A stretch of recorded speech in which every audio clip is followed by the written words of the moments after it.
Hello बच्चों। यहाँ question में लिखा है two particles are projected simultaneously from the same point with the same speed in the same vertical plane at different angles with the horizontal in uniform gravitational field acting vertically downward. A frame of reference is fixed to one particle.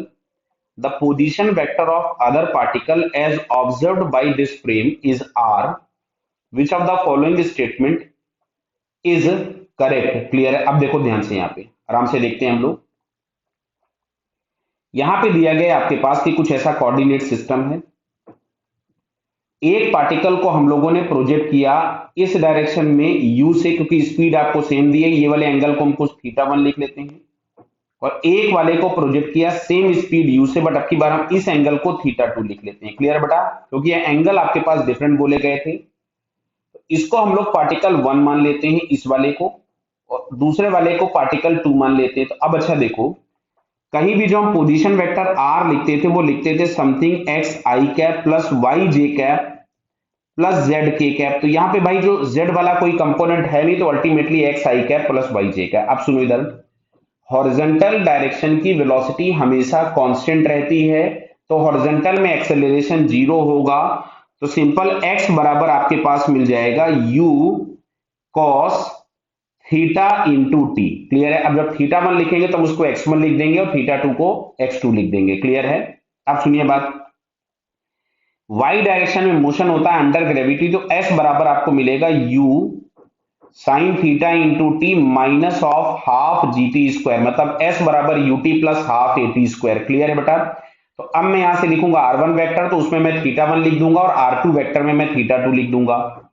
तो यहां से अगर मैं r1 vector लिखता हूं तो r1 vector आपको मिलेगा u cos θ1 into T I cap plus y की जगह हम लोग लिखेंगे u sin θ1 t minus 1/2 G T square J cap. ये हमारे पास हो गया r1 वेक्टर। अच्छा, मैं r2 वेक्टर लिखूंगा तो u ही है, केवल थीटा चेंज हुआ है, तो ये हो गया u cos θ2 into T I cap plus यहां से हम लोगों के पास मिलेगा u sin θ2 into T minus half G T square J cap. Clear है क्या? अब तुमसे क्वेश्चन में बोला गया था कि position of one with respect to two is R vector, मतलब यहां से अगर मैं आर वेक्टर को लिखना चाहूं जो कि हम लोगों से बोला गया है आर, तो ये हम लोगों के पास लिख सकते थे position of one with respect to two. That means हम लोग यहां से लिखना पसंद करेंगे r1 माइनस r2। क्लियर है? तो देखिए, मैं पूरा लिखूंगा नहीं, इसमें समझना बात को, आई में से आई वाले माइनस होंगे, इसमें से माइनस हो जाएगा ये।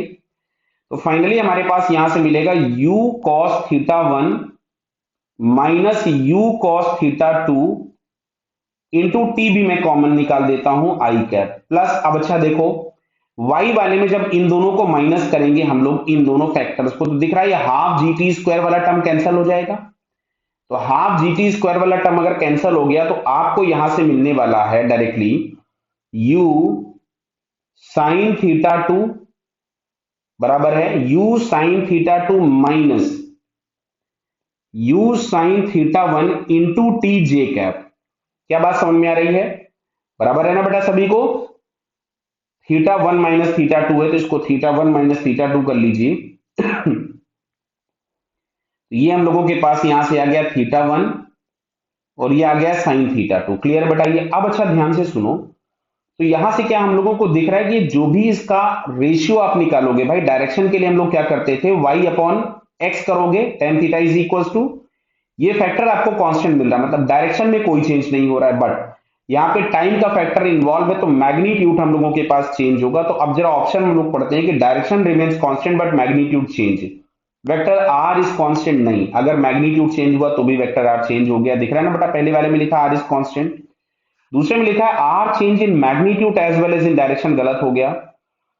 The magnitude of R vector increases linearly with time and direction does not change. दिख रहा है भाई? देखो, टाइम का फैक्टर है, तो जैसे जैसे टाइम बढ़ता जाएगा ये बढ़ता जाएगा, लेकिन मैग्नीट्यूड में कोई चेंज नहीं होगा। सो फिर यहां से हम लोगों को इसका थर्ड वाला आंसर करेक्ट दिखता है। Clear? So third answer is correct. Okay बेटा, ऑल द बेस्ट।